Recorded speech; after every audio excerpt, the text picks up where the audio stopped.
নমস্কার বন্ধুরা, পূজা রান্নাঘর অ্যান্ড ব্লগে আপনাদের সকলকে স্বাগত জানাই। আজকে চলে এসেছি অন্যরকম আর একটা রেসিপি নিয়ে।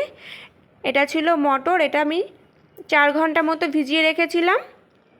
আপনারা ওরকম 4 থেকে 5 ঘন্টা মতো ভিজিয়ে রাখবেন। এবার এটা প্রেশার কুকারে খুব ভালো করে ধুয়ে প্রেশার কুকারে দিয়ে দিয়েছি লবণ দিয়ে। আর এখানে কিছু মশলা নিয়েছি রসুন, আদা আর গোটা জিরে। এটাকে খুব ভালো করে একটা মিহি পেস্ট বানিয়ে নেব। আর এখানে নিয়েছি কিছু 200 গ্রাম মতো চিকেন, বোনলেস চিকেন। হালকা একটু লবণ আর হলুদ দিয়ে আমি সেদ্ধ করে নিয়েছি, খুব বেশি সেদ্ধ করিনি, 2 থেকে 3 মিনিট সেদ্ধ করে রেখে দিয়েছি।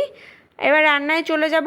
এখানে একটা কড়াই বসিয়ে দিয়েছি, কড়াইতে পরিমাণ মতো তেল দিয়ে দিয়েছি আর দিয়ে দেব ডুমো ডুমো করে কেটে রাখা 2টো আলু। এখানে আমি 2টো আলু নিয়েছি, সেই জন্যই বললাম যে এখানে 2টো আলু দিয়েছি। আপনারা আপনাদের পরিমাণ মতো দেবেন। আলুটা দেওয়ার পরে এবার দিয়ে দিলাম পরিমাণ মতো লবণ। এবার মাঝারি আছে খুব ভালোভাবে ভেজে নিতে হবে যাতে আলুটা সেদ্ধ হয়ে যায়। এই দেখো আমি কিন্তু ঢেকে ঢেকে আলুটা ভেজে নিয়েছি, আলুটা পুরোপুরিভাবে সেদ্ধ হয়ে গেছে। এবার দিয়ে দেব পরিমাণ মতো হলুদ। এবার হলুদটা দিয়ে আলুটা খুব ভালো করে মিশিয়ে নেব যাতে কালারটা চলে আসে, সেই জন্য। এই দেখো বন্ধুরা, খুব ভালোভাবে কিন্তু আমি মিশিয়ে নিয়েছি। এবার আরও একটু ভালো করে কড়া করে ভেজে নেব। দেখুন বন্ধুরা, আমার কিন্তু কড়া করে ভাজা হয়ে গেছে। এবার তুলে নেব আলুটা কড়াইয়ের থেকে।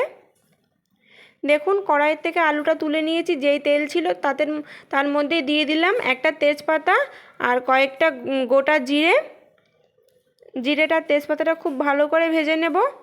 ফোড়নটা যদি কাঁচা থেকে যায় তাহলে কিন্তু রান্নার টেস্টটা একদমই আসবে না। এই দেখুন ফোড়নটা কিন্তু খুব ভালোভাবে হয়ে গেছে। এবার দিয়ে দেব আগে থেকে কেটে রাখা 2টো পেঁয়াজ। এখানে আমি 2টো পেঁয়াজ নিয়েছি, খুব ভালো করে কুচিয়ে নিয়েছি। এবার পেঁয়াজটা দিয়ে দিয়েছি। এবার এই পেঁয়াজটা কিন্তু খুব ভালোভাবে ভেজে নেব। আর এই ভাজাভুজি মশলা কষানোর সময় কিন্তু আপনারা সবসময় আঁচটা একটু কমিয়ে রাখবেন, একদম হাই ফ্লেমে করবেন না, মাঝারি আঁচে করবেন। আমার পেঁয়াজটাও ভাজা হয়ে গেছে। এবার যে মশলাটা করে নিয়েছিলাম আদা রসুন আর জিরে, সেই মশলাটাও দিয়ে দিলাম পরিমাণ মতো লঙ্কার গুঁড়ো। আমি কিন্তু এখানে কাশ্মীরি লঙ্কার গুঁড়ো ইউজ করিনি, আপনারা যদি চান কালারের জন্য করতে পারেন। আমি এখানে লাল লঙ্কার গুঁড়ো ইউজ করেছি। এবার সমস্ত মশলা একসাথে কষিয়ে নেব। খুব ভালোভাবে কিন্তু মশলাটা কষিয়ে নিতে হবে। দেখুন খুব ভালোভাবেই কিন্তু মশলাটা কষানো হয়ে গেছে। এবার যে বাটিটায় মশলা ছিল সামান্য একটু জল দিয়ে দেবো বাটিটায় করে নিয়ে। এবার এই জলটা দিয়ে মশলাটা খুব সুন্দর করে কষিয়ে নেব যাতে তেল ছেড়ে যায়। এই দেখুন মশলা থেকে কিন্তু খুব ভালোভাবে তেল ছেড়ে গেছে, আপনারা দেখলেই বুঝতে পারবেন। তখন বুঝতে হবে যে মশলাটা খুব ভালোভাবে কষানো হয়ে গেছে। এবার দিয়ে দিচ্ছি পরিমাণ মতো হলুদ। আর আমি কিন্তু এখানে লবণ দেইনি, যেহেতু আগে থেকে চিকেনটাও লবণ দিয়ে সেদ্ধ করা ছিল আর মটরটাও আমি লবণ দিয়ে সেদ্ধ করেছি, সেজন্য এই রান্নায় কোনো লবণ দেইনি আমি। এবার মশলাটা আরও একটু কষিয়ে নিচ্ছি। এবার দিয়ে দেবো আগে থেকে সেদ্ধ করে রাখা চিকেনটা। যে আপনারা কিন্তু রান্না করলে চিকেনটা সেদ্ধ নাও করতে পারেন। আমার চিকেনটা যেহেতু ফ্রিজে 2-3 দিন হয়ে গেছিলো, সেই জন্য আমি একটু হালকা সেদ্ধ করে নিয়েছি। চিকেন দেখবেন ফ্রিজে রেখে দিলে একটু গন্ধ চলে আসে, সেই জন্য আমি এখানে লবণ হলুদ দিয়ে সেদ্ধ করেছি। আপনারা শুধু কাঁচা চিকেনও দিতে পারেন। এবার যে জলটা দিয়ে সেদ্ধ করেছিলাম সেই জলটাও দিয়ে দিলাম এবার মশলার ভিতরে।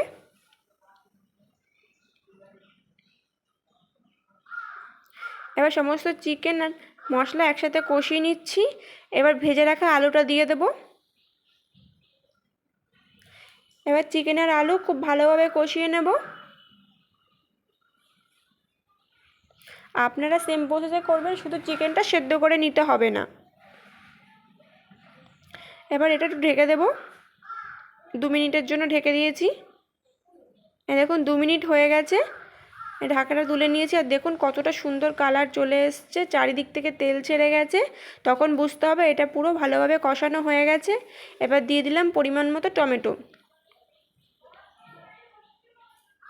আমি এখানে বড় সাইজের একটা টমেটো দিয়েছি। এবার এটাও খুব ভালোভাবে কষিয়ে নিচ্ছি, বেশি কষানোর দরকার নেই টমেটোটা দিয়ে। এবার যে মটরটা আমি সেদ্ধ করে রেখেছিলাম সেই মটরটা দিয়ে দিলাম। আমি কিন্তু মটরটা দোকানের মতো অতটা শক্ত রাখিনি, একটু নরম করেই করেছিলাম। এই দেখুন সমস্ত একসাথে মিশিয়ে নিয়েছি মশলার সাথে মটরটা। এবার একটু ঢেকে দেব 5 মিনিটের জন্য। এই দেখুন 5 মিনিট হয়ে গেছে, ঢাকাটা তুলে নিয়েছি আর মটর রান্নাটা একদম হয়ে গেছে। এবার দিয়ে দেবো নামানোর আগে গরম মশলা। আমার রান্নাটা হয়ে গেছে। যদি ভালো লেগে থাকে চ্যানেলটা সাবস্ক্রাইব করে দেবেন।